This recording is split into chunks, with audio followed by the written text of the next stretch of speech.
大家好，别看我今天穿的比较多，要看日子啊。今天是5月15号了，5月中旬的日子，外面气温还是比较低的，相较往年也是比较反常的。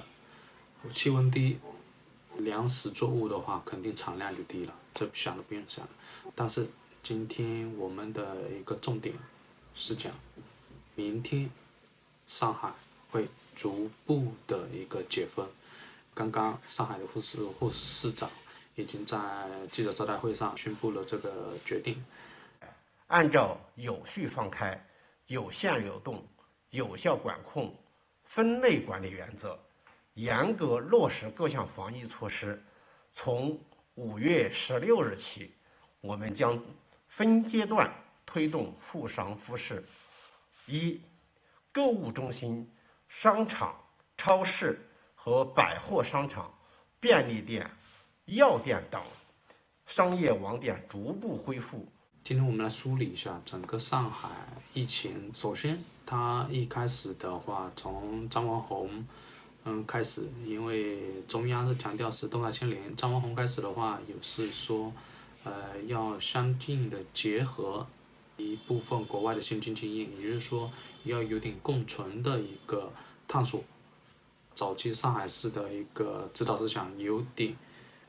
类似国外这种。疫情的话，全世界各地石油爆发，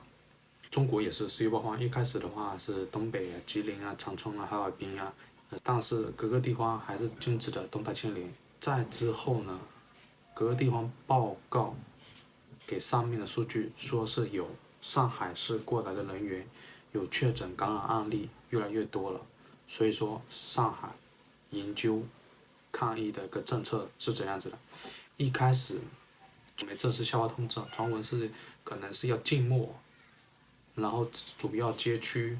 控制主要的街区实行封闭管理，也就是说可能是像之前杭州那样子，整个小区不是整个市区，而是小区的全部封闭，重点把控有阳性病人的阳性患者的一个措施，重点小区的一个风控。在之后还是控制不住，一开始是浦西这边老城区这边实行整个区域的封锁，但是还没确定下来的时候，又推翻了之前的决定，实行了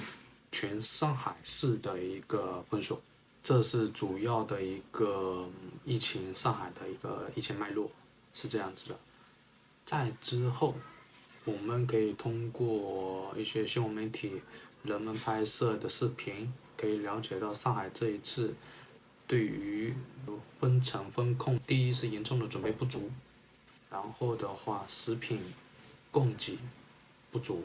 第三个人员的一个协调能力不足。那我讲了一个，第一个是措手不及，因为的话一开始是说是浦西这边要分的话马上又推翻，要全部市就是整个上海市完全封控的一个状态。对于上海本土公务员来讲，他是严重准备不足的，思想上认识不足。他没想到说是要整个上海的人2000多万人口全部关，他没有这个思想准备，所以说表现出了初期的一个手忙脚乱。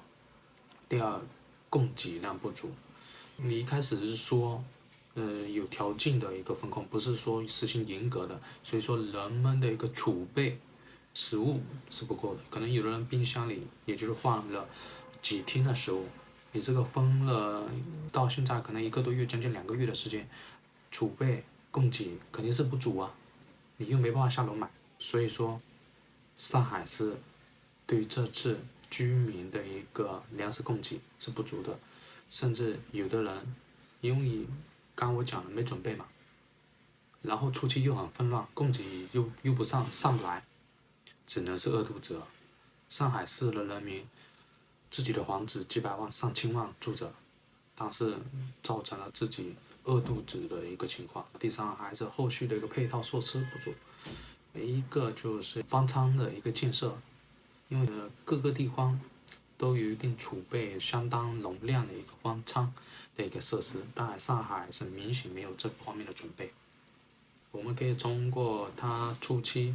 是手忙脚乱的，一开始就没办法收治确诊患者，是通过其他省市全国调动人去支援才建设出来。因为这些方舱的话，上海本地的一个医护人员的话人手不足，没办法满足这边方舱的一个看护的工作，都是外地支援去上海。所以说今天上海确诊，我们看今天15号，5月15号，今天还确诊了100多例，无症状感染者是还有1000多例，也就是说，明天要解封，逐步解封的状态，今天还确诊了1000多例，说明什么？大家可以看一下，说明里面的黑数有多少？因为前期它的一个数据不敢报得太猛，只能是每一天的圆的过来了。大家想一下有没有这种可能？我觉得任何一个政府看了这么数据庞大的确诊数，肯定不会一下子爆出来，慢慢的今天圆到后天去，然后明天呢圆到后天去，我看到哪一天缓和了，这一天再圆上来，看上去数字不是那么难看。等一下我会给大家贴上图，上海市现在的话，整个一个死亡人口的话是有578位了，然后再统计一下，从疫情爆发之初到现在累计的一个确诊人数是6万多人，我们简单一下算数一下，达到了0.9%的死亡率，相当于1%的死亡率，是相当高了。我们要对比一下新加坡0.2%左右，我们0.9啊，上海市还是全中国医疗资源最发达的地区，还造成500多人死亡，6万多人确诊，这个死亡率很恐怖了。所以说这一次上海市政府难辞其咎，对比下优秀的一个抗疫模范生新加坡，它的一个死亡率是极其不正常的，高了将近4倍多，还是全中国最发达的地区，不可原谅。就刚刚我梳理的一个整个上海的这次抗疫的一个过程，虽然说我说了9分钟，但是这个经历了整个上海的人民已经经历了将近2个月的时间，所以说这一次逐步解封了，可能也要释放一点运气，不然的话再封下去，可能会有更多的一个心理问题，可能还会衍生出一些暴力事件。所以说上海市市政府没办法扛了。第一，他做的差；第二，他也没办法扛。但是上海市市委书记李强这个人，我这边断言，肯定还是做下去。他不会像武汉市市长那样退到2线去了。但是李强这个人，他是习近平的心腹，也就是说他跟对人了，那他应该就不会下了。再结合今年下半年中国20大要召开，上海市委书记这一票很重要啊。所以说整个一个上海市领导班子、领导阶层表现得非常差，这还是结合上海有非常充足的医疗资源，还有充足的经济实力的情况下还表现这么差，可想而知，不敢恭维啊。好，这就是我对于上海这次疫情表现的一个梳理。如果要给上海市这次抗疫表现打分的话，总共的话10分的话，我觉得打3分。